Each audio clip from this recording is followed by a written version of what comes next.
everybody, and welcome back to the Girly Girl Bookworm. So today I have my September wrap-up for you. I somehow managed to get through 7 books, which I have absolutely no clue how that happened, just because September was absolutely chaotic for me. The very first half of the month, I had only read 2 books and DNF'd one. So I had a rough start in the beginning of the month, so that's why I didn't do a wrap-up in between, because I just wasn't reading anything, so it wasn't going to be worth value. So I was like, I'm just going to wait till the end of the month and wrap everything up at once. So far in the month of October, today is the 3rd. I finished one, and I'm I'm over halfway done with another one. So October seems to be a little bit better. We'll see if it sticks. But yeah, 7 books, not too shabby. I have some that I really enjoyed, others that were kind of mediocre, but it is what it is. September was a month. So the very first book that I finished in the month of September was The Marriage Lie by Kimberly Bell. This was the last book that I needed to read for my 5-star predictions, which I have already posted. So I will put a video link up here if you're interested in that. But this is The Marriage Lie. I was really excited to read this one because I really liked Dear Wife last fall, so I had been really looking forward to reading this one. This one was really interesting because the more I thought about it, the lower I ended up rating it, because originally I was going to give it 4 stars, and now I'm kind of down to like 3.5 stars. This one follows our main character who is married to her husband. They just started trying for a baby, and he is supposed to be on a flight going to Orlando, and she finds out that there is a plane that day that crashes. So she decides, well, she doesn't decide. So she looks and she's like, oh, it's not my husband's plane. But then she gets the call that it was her husband's plane and that he was actually on a plane going to Seattle. And she doesn't know why he was on his way to Seattle. He was supposed to be going to Orlando. And so her life completely flips upside down. And she's just trying to figure out, why was her husband on the plane to Seattle? Why didn't he go to Orlando? And obviously she starts uncovering a whole ton of secrets. Unfortunately, this one just didn't do it for me. In the beginning, I was like so kind of like on edge, being like, what happened to him? Like, and I like wanted to like flip to the back and like spoil myself and then like go back. So like I was kind of like, I was definitely interested in what happened, but I wasn't interested in how we got there. It got to be a bit slow. The ending finally happened, and one of the people that you kind of like could potentially not trust, I already suspected that you couldn't trust him. And it just, the twist, I don't know. And then like the last chapter just felt very like not satisfactory. I don't know. I didn't feel satisfied by this book at all. So the more and more I think about it, the more and more I'm like, I don't know. I like Dear Wife a lot better. Then I also read The Only Plane in the Sky, An Oral History of 9/11 by Garrett M. Graff. This is a nonfiction book where Garrett M. Graff basically took a whole ton of interviews and other oral representations of what happened on 9/11 and really takes you moment through moment, like before the planes hit, when the planes hit, like what was going on in various locations. And I literally, like, I was on page 1 and I was already bawling my eyes out. I had heard that the audiobook for this is phenomenal, and I'm sure it is, but even just reading it by itself just was such an emotional thing that I don't know if I would have been able to handle listening to it on top of it. You have snippets of kind of recordings of voicemails that were left for people and video, like, not video, but like, voicemails that were left, and it destroyed me. And I was in 6th grade when 9/11 happened, so I was 10, about to turn 11, and I walked away with so much more information that I didn't realize that I didn't know. Growing up with it, you think that you know everything just because I lived through it. I know everything. I don't know everything. It was really interesting because you had reporters commentary. You had Selena Gomez was in here with like a snippet of what she thought was happening when she was a kid in Texas. There was commentation commentation, that's not a word. There was commentary from officials and just airport workers, and it just,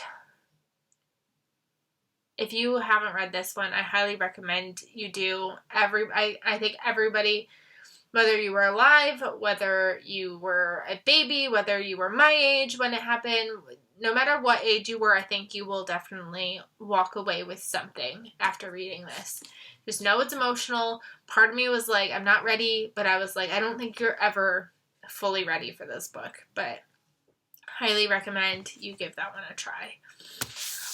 So I did try to read The Girl He Used to Know by Tracy Garbus Graves. I don't even remember what page I left off on. I didn't mark it.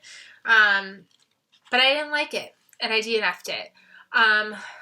This is about a girl, and she was in a relationship with this guy when she was in college, and they've gone their own ways, and now they're back together again in each other's lives, and she's trying to prove that she's not the girl that he knew before.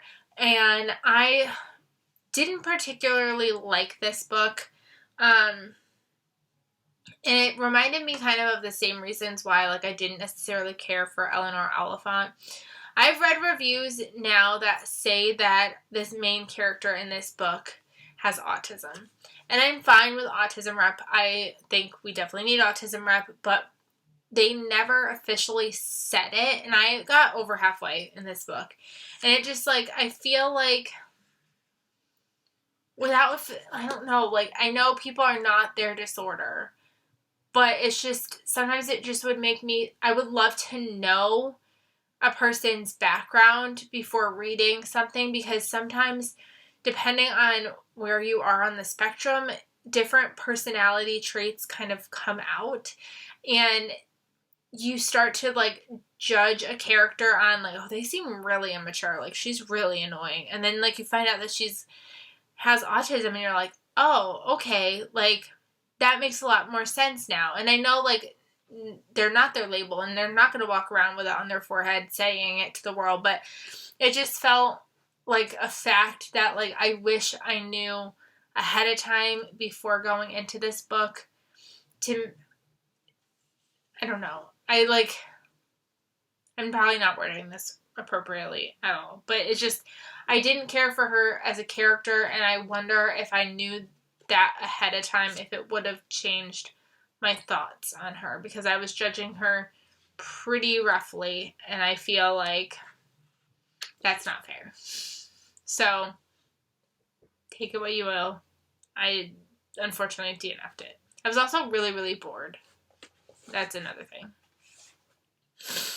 Then I read Thick as Thieves by Julie Olivia. She reached out to me again. I read her book Match Cut earlier this year, and this is her newest release, and she reached out asking if I wanted to read and review this, and I said yes, please. This is about a woman, and she is a computer hacker, and she has just recently moved from the UK to New York, and she is trying to kind of, like, she's got a new job. She's just trying to get out of, like, she just left a bad relationship. She's just trying to make it work. And she ends up having this really cute little, like, meet cute with this other guy. And guess what? He's a hacker as well. Like, they are ethical hackers. Like, they know how to protect companies from getting hacked versus, like, being hackers. And while she is working, there is somebody who is trying to get into her computer program. So she has been trying to fight that almost the whole book. It's their relationship. I ended up giving this one 4 stars. Again, it's always fun to see a woman in tech, and I just thought it was really cute. Did not really love the main love interest in this one. I just feel like communication could have solved a lot of their problems that they had. But yeah, I thought this one was cute. And again, I'm excited to see what else she comes up with. This is the second book that I read by her, and I'm really excited to continue following her journey as a writer. Then I read They Wish They Were Us by Jessica Goodman. This was a random Target purchase. And I knew that because it was such a random Target purchase that if I didn't read it like ASAP, it would probably sit on my shelf for a very long time. This is a YA novel about this girl. She is going to this elite private school. She's there on scholarship. She's trying to go to college. But we know that when she was a freshman in college, she kind of is selected to be part of this like elite secret society. And while she's in it, her best friend is murdered, and her best friend's boyfriend has come clean, said it was him. He's been in jail, and now it's their senior year. And she starts getting text messages saying it wasn't him and that he's innocent. So it kind of like pulls everything out, blows her senior year kind of crazy. We're getting perspectives from like the then and the now. And this was kind of like one of those guilty pleasure reads that I just kind of needed to read to get out of my funk. So I gave this one 4 stars. It wasn't perfect, but it was just what I needed at that time. So I ended up giving it 4 stars. Then I read The Last Story of Mina Lee by Nancy Ji-yoon Kim. This is the Reese Witherspoon book club pick for the month of September. I have a review already up for it, so I'll link it up above. This is about our main character, Margot, and she is coming home. She's dropping her friend off in LA because he's going to be living in LA, and she's like, might as well visit my mom while I'm here. And she finds her mom, Mina, dead. And she kind of believes that there's kind of more to the story about why her mother is dead. So she's kind of poking around trying to find out what happened. And we're also following Mina, but from Mina's perspective from when she first came to the country from Korea. Again, I gave this one 3 stars. I'll leave my review up above because I say it way more eloquently in that video than I'm probably going to say now. But yeah, I thought it was a good read. Just found the beginning to be a little slow, a little repetitive, and by the end I just kind of didn't like the direction that it kind of ended up going. The twist didn't really add up to me, but I really liked seeing what immigration looks like from an immigrant standpoint, and from Margot's perspective of being someone born here but with an immigrant mother. I thought that was really interesting. So I did give it 3 stars, but like I said, I'll leave my review up above for more details on that one. And then I read The Trouble with Quarterbacks by R.S. Gray. We read this together for the book talks with Kendra and Shelby over on Instagram, and we decided to go with a romance this month, and we thought this one would be a lot of fun, and unfortunately, I hated it so much. I gave it 1 star.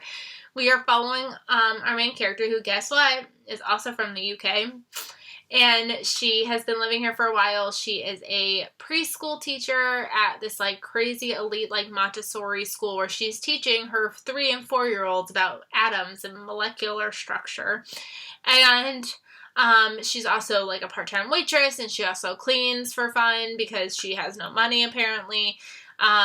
And one day, her student's uncle comes to pick him up, and you know what? She thinks he's a professional foosball player, when he totally told her that he is a famous football player. Funny mix-up, right? So, this book is supposed to be super funny and super humorous, but I just found it so stupid. I'm so sorry if you liked this book, because there were people in our chat who loved it, and I was like, no. The humor just wasn't humorous to me. It just felt very immature and just flat, and just, I found myself rolling my eyes so much, and the characters would like fight, and then 2 pages later they would be like making out and stuff, and all of a sudden like they never talked about their problems, but the minute they make out it was like all better. And then the ending just felt like too tied up in a neat bow with her friends, and her friends were annoying, and just, I didn't believe the romance. I didn't believe anything. I didn't like any of it. And I think I've found that as much as R.S. Gray's covers are gorgeous, I just don't think she's for me. This is my 2nd book by her. The first book was His Royal Highness, and I gave it 3 stars because I thought that the main character was really annoying. And so if I found this character annoying, I'm assuming that I'm going to find all of her characters annoying. So I'm just going to stay away from R.S. Gray from now on. I'm glad that everybody else enjoyed it for the most part, but for me, and once I, like, start to, like, dislike a book, I start to nitpick, and I pull out these, like, stupid, inconsequential things that make me mad. So I probably, like, made this book way worse for me than it needed to be. But, yeah, unfortunately, I didn't like this one too much. And then the last book that I managed to squeeze in was A Burning by Megha Majumdar. And this book, I, like, don't even know how to put this book into words. When I went to go write my review for this, I struggled really hard. We are following 3 characters. We are following Jivan, who is a Muslim woman living in India. And there is a bombing on a train, and she writes a social media comment, and it just gets taken too far, and she is arrested. And we're also following her gym teacher, PT Sir, and he starts kind of getting into the government world. And then we're also following Lovely, who is a transgender woman trying to make it in Bollywood. And she possibly has an alibi that will be able to help Jivan out. This book is so interesting to me because the chapters are so short that you kind of, like, fly through it, but it also felt like things were going over my head a little bit. Sometimes, like, you would feel like, wait, did I miss something? And you'd almost want to, like, go back and reread because you felt like you were missing things because it was so short and concise. But at the same time, like, you still knew what was going on. So, like, there were points where, like, you felt like you knew what was happening, and then it would get really political on me, and then I would kind of have no idea what was going on. But by the end, guys, I was sobbing. This is not a happy story. If you are looking for a happy story, you are not going to get it with this book. I had no interest in this book. I don't know what it was, but I think it was, like, the cover or something. I, like, didn't read the synopsis right. I don't know. I was immediately turned off by this book and didn't want to read it. But then I heard Chelsea Palmer talk about it on her channel and somebody else talk about it. And I just was like, maybe. And it's just one of those books that, like, leaves you with, like, all these, like, lingering thoughts after that, like, I don't know. Like, this book is just so baffling to me. And it's, like, so true to society probably too. And it just, if you're looking for a happy book, don't pick this one up. That's all I'm going to say. This one is going to break your heart and just leave you feeling super duper frustrated. So it's a book that can definitely make you feel things, whether it's a happy feeling or a sad feeling or frustrated with the world. It's going to make you feel. So if you aren't in the mood for a book that's going to make you feel, I'd probably stay away from this. But it definitely has good conversations that can be had. And I ended up giving it 4 stars. So after all that, it ended up being a book that's definitely worth the read. But it's interesting. If you've read this book, let me know. Because, yeah. It's just crazy. Alright, guys, so that is all for the books that I read in September. Like I said, I've already started my books for October. I'm hoping that I will read a little bit better in the sense that I could have some weekly wrap-ups come up, but if not, I might do like a mid-month check-in and an end-of-the-month check-in, or I might just do this where I saved all the books for the end of the month. We'll see what ends up happening in October.